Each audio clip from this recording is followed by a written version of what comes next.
Chapter 13.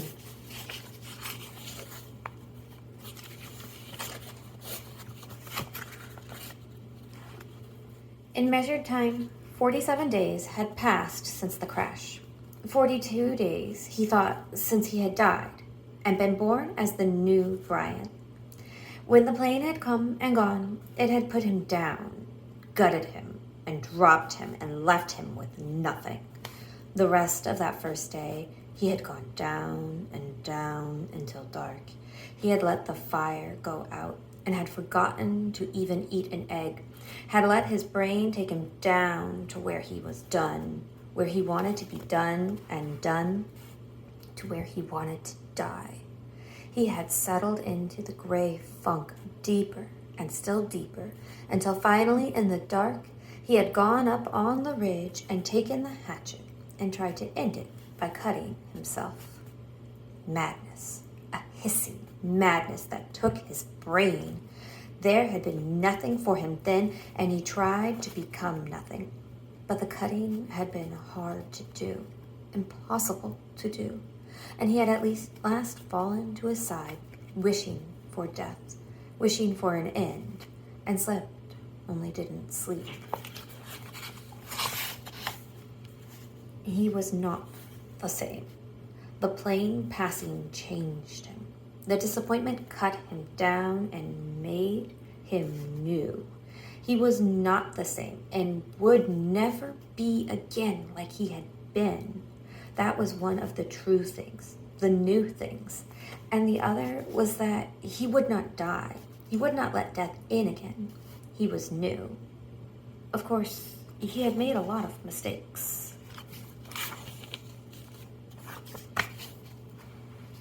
He would not forget his first hit with the spear. Not ever.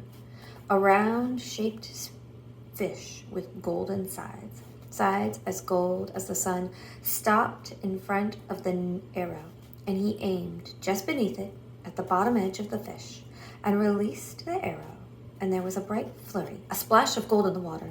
He grabbed the arrow and raised it up, and the fish was on the end, wiggling against the blue sky. He held the fish against the sky until it stopped wiggling, held it and looked to the sky and felt his throat tighten, swell and fill with pride at what he had done. He had done food.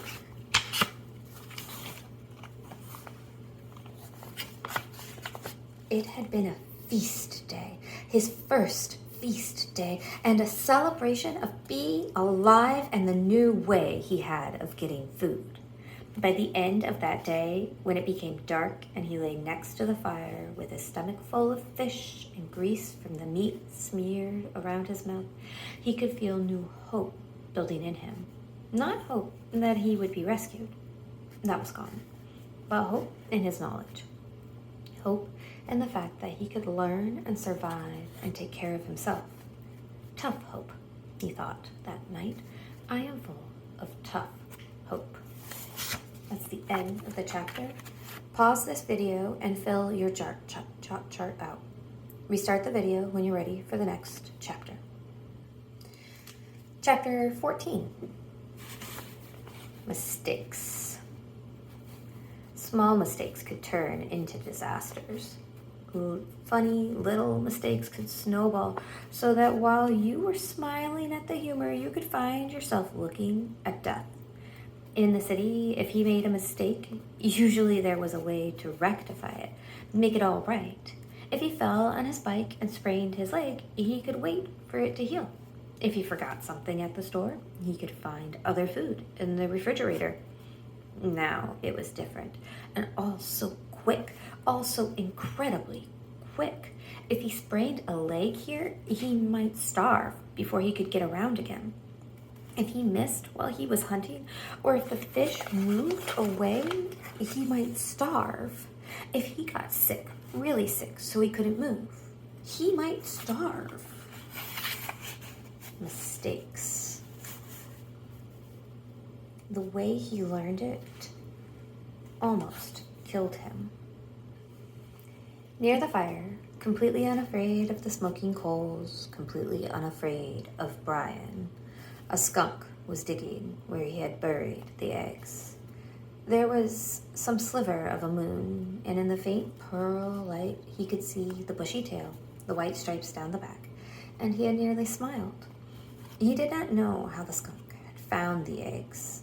Some smell, perhaps, some tiny fragment of shell had left a smell, but it looked almost cute. Its little head down and its little tail up as it dug and dug, kicking the sand back. But those were his eggs, not the skunk's. "Get out of here," he was going to say more, some silly human words, but in less than half a second, the skunk had snapped its rear end up, curved the tail over, and had sprayed Brian with a direct shot at his head from less than 4 feet away. In the tiny confines of the shelter, the effect was devastating. The thick, sulphurous, rotten odor filled the small room, heavy, ugly, and stinking. The corrosive spray that hit his face seared into his lungs and eyes, blinding him. He screamed and threw himself sideways, taking the entire wall off the shelter, screamed and clawed out of the shelter, and ran to the shore of the lake. Stumbling and tripling, he scrambled into the water and slammed his head back and forth, trying to wash his eyes, slashing at the water to clear his eyes.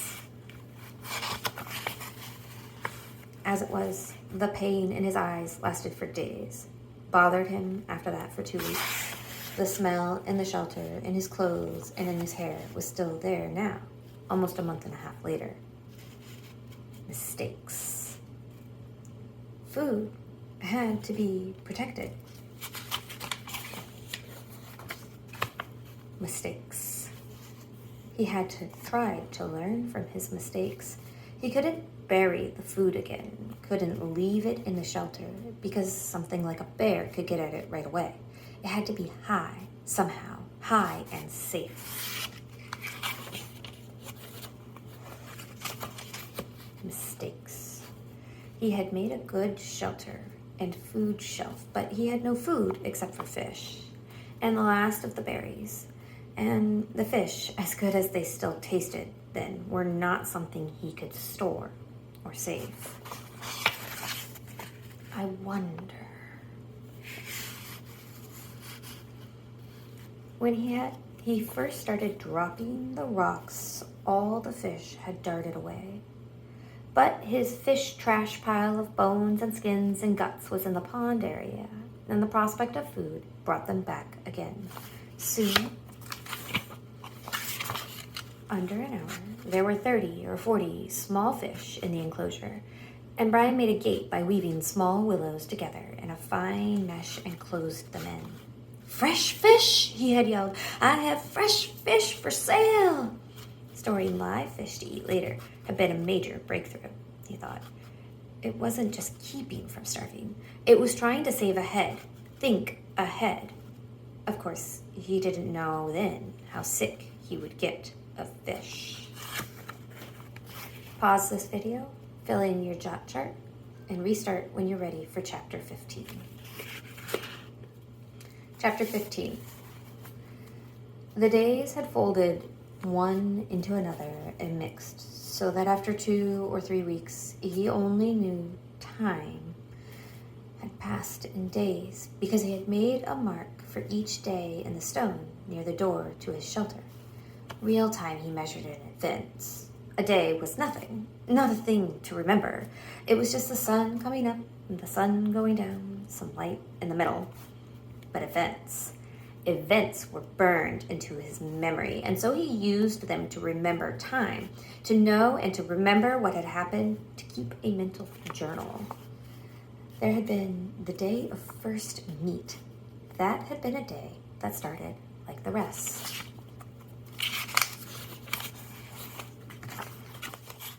There were the fool birds. They exasperated him to the point where they were close to driving him insane. The birds were everywhere, 5 and 6 in a flock, and their camouflage was so perfect that it was possible for Brian to sit and rest, leaning against a tree, with one of them standing right in front of him in a willow clump, 2 feet away, hidden only to explode into a deafening flight just when Brian least expected it. He just couldn't see them, couldn't figure out how to locate them before they flew, because they stood so perfectly still and blended in so perfectly well. And what made it worse was that they were so dumb, or they seemed to be so dumb. It was almost insulting the way that they kept hidden from him. But on the day of first meet, he had decided that the best thing to try for would be a fool bird. At first, the hunt had not gone well. Looking wrong, he thought. I am looking wrong. More than that. I am being wrong somehow. I am doing it the wrong way. Fine. Sarcasm came into his thoughts. I know that. Thank you. I know I am doing it wrong. But what is right? This time, when the bird flew, something caught his eye, and it was the secret key. It was the secret. He had been looking for feathers, for the color of the bird, for a bird sitting there. He had to look for the outline instead, had to see the shape instead of the feathers or the color, had to train his eyes to see the shape. It was like turning on a television. Suddenly, he could see things he never saw before. In just moments, it seemed. He saw 3 birds before they flew, saw them sitting, and got close to one of them, moving slowly, got close enough to try a shot with his bow. He had missed that time, and many more, but he saw them. He tried throwing the spear, but he was not good enough, not fast enough. The birds could fly amazingly fast, get up fast, but in the end, he found that if he saw the bird sitting and moved sideways, toward it, not directly toward it, but at an angle, back and forth, he could get close enough to put the spear point out ahead almost to the bird, and then thrust lunge with it. He came close twice, and then down along the lake, not far from the beaver house, he got his first meat. The bird had sat, and he had lunged, and the 2 points took the bird down into the ground and killed it almost instantly. It had fluttered a bit, and Brian had grabbed it and held it in both hands until he was sure it was dead.